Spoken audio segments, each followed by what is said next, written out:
Hello friends, स्वागत है आप सभी का हमारे यूट्यूब चैनल पर।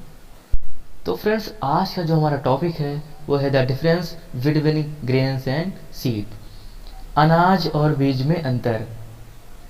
तो ये वीडियो वेरी इंपॉर्टेंट है, आप लोग अंत तक जरूर देखें। यदि समझ आए तो कृपया लाइक करें, चैनल को सब्सक्राइब करें और अपने मित्र तक जरूर शेयर करें। और इससे प्रीवियस वीडियो भी देखें जो वेरी इंपॉर्टेंट है, लिंक डिस्क्रिप्शन बॉक्स में उपलब्ध है, आप वहाँ से देख सकते हैं। तो आज का topic difference between grains and seed start करते हैं। तो यहाँ पर देखते हैं सीड एंड ग्रेन में बेसिक डिफरेंसेस क्या क्या डिफरेंस हैं seed and grain.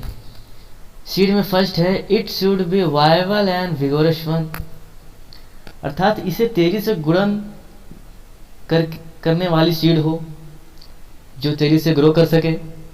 But grain में ऐसा कुछ भी नहीं है, not to be viable one.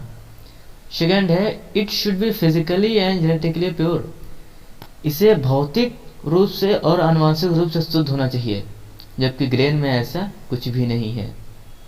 Third, should satisfy minimum seed certification and standards, seed को न्यूनतम बीज प्रमाणीकरण मानकों को पूरा करना चाहिए, परंतु ग्रेन में ऐसा कुछ भी नहीं है, नो सच रिक्वायरमेंट्स, इसमें ऐसी कोई आवश्यकता नहीं होती है कि वो सर्टिफिकेशन हो। It can be treated with pesticide fungicide to protect seed against storage pest and fungi, बीजों की रक्षा के लिए इसे कीटनाशक या फिर कवकनाशी दवाओं के साथ प्रयोग किया जाता है, इसमें मिलाया जाता है, परंतु it should never be treated with any chemical since use for consumption, परंतु ग्रेन में ऐसा कुछ भी नहीं मिलाया जाता क्योंकि इसे खाया जाता है, इसीलिए इसमें कोई भी केमिकल्स नहीं मिलाते हैं। It should never be treated with any chemicals since use for consumption. And 5, respiration rate other physiological and biological process should be kept at low level during storage. Respiration rate, श्वसन दर, बीजों का भंडारण के दौरान श्वसन दर और अन्य भौतिक और जैविक क्रिया को निम्न स्तर पर रखा जाना चाहिए। Process should be kept at low temperature during storage. No such specification, इसमें से कोई विशेष नहीं है। 6, should be compulsory certified,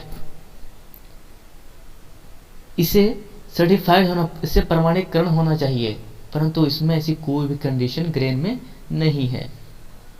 it should satisfy all the quality norms, it should satisfy, इसे सभी क्वालिटी इसमें सभी क्वालिटीज होनी चाहिए, बट इसमें ऐसे कोई भी क्वालिटी ना हो तो फिर चलेगी ग्रेन में।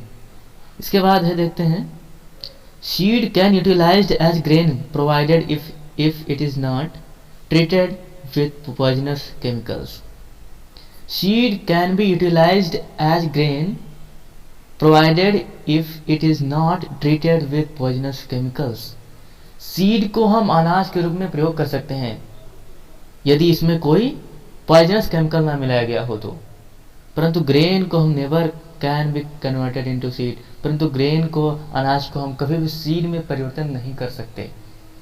तो ये थी कुछ सीड और ग्रेन में बेसिक डिफरेंस। और इसके बाद जो हमारा अगला टॉपिक है वो है importance of seed to human. The importance of seed is biological and economical. बीजों का महत्व जैविक और आर्थिक दोनों रूपों से है।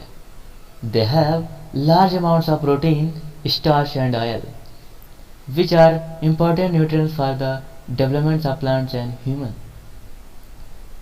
उनमें बहुत बड़ी मात्रा प्रोटीन की, स्टार्च और तेल की है जो पौधों और मनुष्यों के विकास के लिए महत्वपूर्ण पोषक पदार्थ हैं। They are used in the production of many primary food source for human. इनका उपयोग मनुष्यों के लिए कई प्राथमिक खाद्य सोर्स के रूप में किया जाता है जो मनुष्य के लिए वेरी इंपॉर्टेंट है। Seed plants are cultivated for their beauty and smells, as well as their importance in the development of medicines. Cereals, rich in carbohydrates, provide the staple of many humans' diets. In addition, beans and nuts supply proteins. बीज जो है वो पौधों की खेती और उनकी सुंदरता के लिए भी उगाया जाता है। उनके साथ साथ दवाओं के विकास में उनके महत्व के लिए भी की जाती है। अनाज जैसे कि कार्बोहाइड्रेट से भरपूर कई मानव आहारों के मुख्य स्रोत प्रदान करते हैं। इसके अलावा बीन्स और नट्स प्रोटीन जो कि प्रोटीन की आपूर्ति करते हैं।